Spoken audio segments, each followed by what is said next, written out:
Salut tout le monde, ici Playmaker, aujourd'hui on se retrouve pour parler de la Battle League 2021. J'ai eu la chance de participer au final du tournoi national de Beyblade cette année, tournoi destiné aux jeunes joueurs et joueuses de 8 à 13 ans, bien évidemment, on connaît les bails. Sachez que cette vidéo devait être un facecam à la base, mais comment vous dire que noir sur blanc, ça pas ouf niveau qualité d'image. Oui, il neige chez moi, on aime la campagne, du coup on va rester en voix off, sauf pour ma classique. Bon, tout commence en avril 2021. Ryuk Shinigami, Storm Astral et Star Dragonfall, 3 super Beyblade français que vous connaissez sûrement, partagent sur différents réseaux 3 des 4 logos de type des Beyblade avec la mention « Les codes sont de retour ». Pour ceux qui ne savent pas, ça fait référence au projet Beycoaching, qui était une série de vidéos sur la chaîne officielle Beyblade France, qui mettait en scène les champions de France de l'époque, suivant une série d'entraînement par Storm et Dracolite en préparation au championnat du monde de 2018, que j'ai vaguement évoqué dans d'autres vidéos. La question qui se posait, c'était de savoir qui serait le 4ème coach, et on a la réponse assez vite, puisque le lundi qui suit, Storm m'appelle pour me proposer de devenir le 4ème coach. J'ai accepté, mais avec pas mal d'hésitation. Je suis quelqu'un d'assez timide de base, et disons que être mis en avant sur le devant de la selle caméra carré pendant Noël, c'est pas vraiment mon truc. Ça, et surtout que, dans ma tête, les coachs sont censés être des gens un minimum connus de la communauté, genre pour faire un peu la promotion du tournoi et des produits. Et avec la visibilité ridicule que je me tape, personne ne connaît en fait. Et ça, le karma me l'a bien fait rappeler, parce qu'à la Battle League, Storm nous a gentiment présenté auprès du public un truc du genre... Faites un tonnerre d'applaudissements pour Ryuk Shinigami, Star Dragonfall et Playmaker, et au moment où il lance mon nom Playmaker, j'ai entendu un joueur dans le public lâcher un « Ah bon, il fait des vidéos lui !» Mais voilà, mais c'était sûr en fait. C'était sûr. Si Mara avait été là, ce serait foutu de ma gueule. Oh, mais tu sais, je suis jamais très loin, hein. Eh merde, enfin bref. Pour revenir en avril, j'ai à mon tour annoncé que j'étais B-coach, et après j'ai pris connaissance de ce que je devais faire auprès d'un gérant de Hasbro, très amical d'ailleurs. En fait, chacun des coachs devait présenter un défi à travers une vidéo, que les jeunes bladers ont réalisé durant le mois de juin et envoyé sur le site de la Battle League, et on devait sélectionner un vainqueur tout simplement, pour avoir un petit cadeau. J'ai pris la décision de faire une seconde vidéo en plus de la vidéo défi, où j'ai fait une petite leçon sur le type endurance Beyblade de chez Hasbro. La vidéo est sortie en même temps que le début des inscriptions de la Battle League, et c'est aussi l'une des rares vidéos de ma chaîne entièrement consacrée à Hasbro. Et dans ces deux vidéos, la grande partie des produits que j'utilise m'ont été envoyés par Hasbro. Si vous voyez utiliser d'autres trucs Hasbro Beyblade Burst, ça provient de ma collection personnelle. Parce que oui, même si j'achète pas autant de Hasbro que Takara, j'en ai pas mal. Ça m'a permis de me familiariser avec le système Speedstorm, que je trouvais beaucoup moins intéressant que le système Stinkshock ou Hypersphere. Hypersphere étant mon système préféré. En vrai, ça va, c'est sympa, et franchement plus sympa que Pro Series.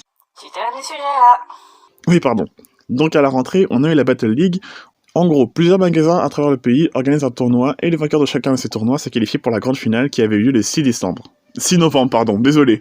On avance dans le temps jusqu'à début novembre. Je pars pour Paris le vendredi, et après 2 longues heures et demie de TGV, et une wifi instable m'empêchant de jouer à la Switch, j'arrive à destination et j'ai rejoint mes collègues au Bandai Hollister. Storm en a fait une vidéo, mais il s'agit d'un grand et très joli magasin majoritairement consacré au Gunpla Gundam. Et il y avait d'autres trucs, comme des figurines d'animé, et même du Kamen Rider. Ensuite, on est parti faire un tour au Five, un gymnase de foot en salle dans le 13e arrondissement. J'ai fait la rencontre de l'équipe de Destination Jeux, qui est l'entreprise qui intervient sur les événements autour du jeu, comme les Battle League ou encore le village des jeux en été. Eux aussi très gentils et très amicaux. Et je pose la question fatidique, la fameuse question de la mort cutie qui me brûlait les lèvres. Excusez-moi, dans quel stadium les joueurs vont vous combattre? Ce comme on répond, oh bah, ils joueront dans les stadiums rouges.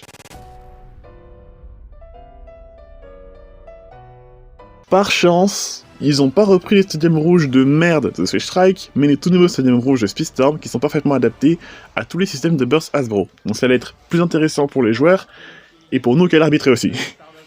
Ensuite on a fait les cons, et on est reparti à l'hôtel pour le lendemain. Et donc nous sommes au jour J. Il y avait une bonne ambiance, les enfants et leurs parents arrivent, on distribue les t-shirts et les petits lots de participation aux joueurs, il fait très froid, vu que le gymnase n'est pas totalement fermé, on a la présentation et l'explication de l'événement au public, avec le moment où le gosse ne respecte pas, voilà, que j'explique au début, et il y a le moment du début du tournoi. Sachez que certains combats et les phases finales ont été diffusés en direct sur le Facebook officiel Beyblade France, et les rediffusions y sont toujours, le lien est en description. Le tournoi était très simple, les joueurs étaient divisés en plusieurs poules, chacun géré par un arbitre. Tous les joueurs de la poule s'affrontent dans des matchs en 1 contre 1, en 3 points, avec les règles classiques de Burst, et le premier de chaque poule va en finale.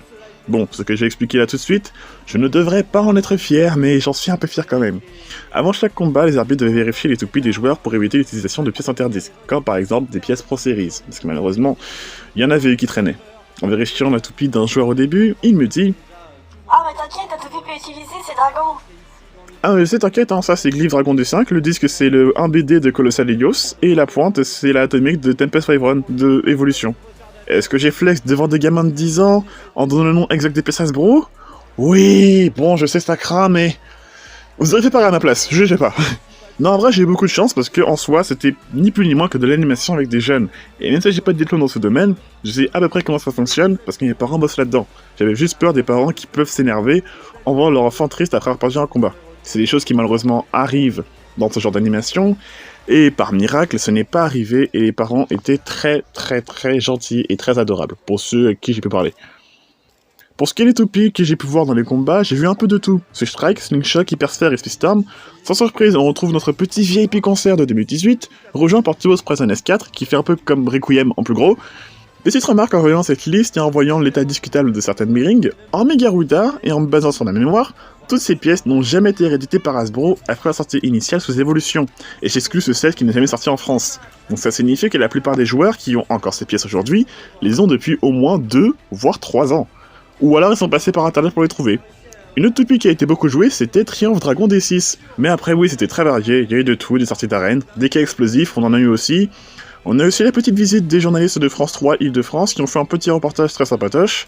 Apparemment BFM avait passé aussi, j'ai pas encore vu le reportage apparaître sur le net et j'ai un peu peur. Après-midi, on arrive sur les phases finales, et pour ceux qui ont suivi le live, vous m'avez sûrement vu combattre à un moment. En fait, l'idée était de faire combattre les perdants des données finales dans un match amical dans l'arène Motor Strike. C'était une démo pour mettre en avant le produit pour Noël, et comme l'un des deux joueurs était déjà parti, Ryuk m'a gentiment demandé si je voulais jouer. Bon, ok, j'avais été chiant toute la journée parce que je voulais jouer aussi. Arbitrer c'est bien, jouer c'est mieux, mais c'est du Hasbro, je m'en bats les couilles, je voulais juste jouer. Et du coup, vous pouvez trouver toujours dans la même playlist une vidéo de 3 minutes où je me fais lever 5-0 par une Garuda. Et pour ceux qui me demandent les combos que j'ai en finale, j'ai pensé à vous. Voilà, j'ai fait au mieux. Même si j'étais devant l'arène où il y avait les finales, j'ai pas pu voir toutes les pièces, mais j'ai fait au mieux. Voilà. En montant cette vidéo, je me rends compte qu'en effet, niveau variété, ça reste largement mieux que les années précédentes. Mais on s'est retrouvé avec des combats clones by Cash Bearing en finale quoi. Le vrai problème des Hasbro, selon moi, c'est de côté cette idée pas ouf que sont les Pro Series, oui je force parce que j'aime pas Pro Series, bref... c'est que les layers sont creux en dessous, et pour de l'attaque, y a aucune puissance, ou très peu. Et malheureusement, toutes les bonnes choses ont une fin, et de retour à l'hôtel complètement éclaté, lendemain retour à la maison, avec quelques petits souvenirs, à savoir une casquette offerte par Ryuk, une figurine Bandai Obi-Store de Kamen Rider Double Hit Metal, offerte par Storm, qui est maintenant posée sur mon étagère de Weeb, le petit chat d'arbitre, et un tapis de tournoi que j'ai trimballé pendant 3 heures pour rentrer chez moi. Comment conclure tout ça? Vraiment, ça m'a fait sourire de voir qu'il y a 3 ans, j'étais un simple spectateur d'un tournoi officiel, que j'ai eu la possibilité cette année de voir un peu les coulisses de tout ça. Et c'était super fun. Ce sera encore plus fun si les plus de 13 ans pouvaient participer, comme moi, mais franchement j'en garde de bons souvenirs. Et j'ai envie de recommencer un événement de ce genre, officiel ou non, à l'avenir. Oui, c'est à peu près le même discours que j'ai dit dans ma vidéo sur le tournoi de JP Gajinga, mais c'est à peu près la même ambiance que j'ai ressentie. Aux grandes dames de Mar, non, le fait d'être devenu un bay coach n'a pas amélioré la visibilité de la chaîne, et j'évite d'aborder le sujet, ça a tendance à l'énerver un petit peu. Tu pourrais au moins prendre le temps de monétiser la chaîne, connard! Enfin bref, j'espère que ce retour sur la Battle League vous aura plu, on se retrouve pour de futures vidéos. Je remercie à toutes les personnes à qui j'ai pu rencontrer et qui ont organisé ce tournoi, et remerciements à tout le monde en fait. Ah si, petit remerciement aussi au fameux gérant de Hasbro, qui nous avait dit qu'il avait hâte de voir les futurs produits qui devraient arriver courant 2022, début 2022 je crois. Il a pas donné de nom, mais on sait très bien qu'il parlait de Quad Drive, donc à voir ce que ça va donner pour l'avenir. On se retrouve pour de prochaines vidéos. Je vous dis attention à pas manger trop de chocolat, parce que c'est les fêtes. Et c'était Filmmaker, je vous dis à la prochaine.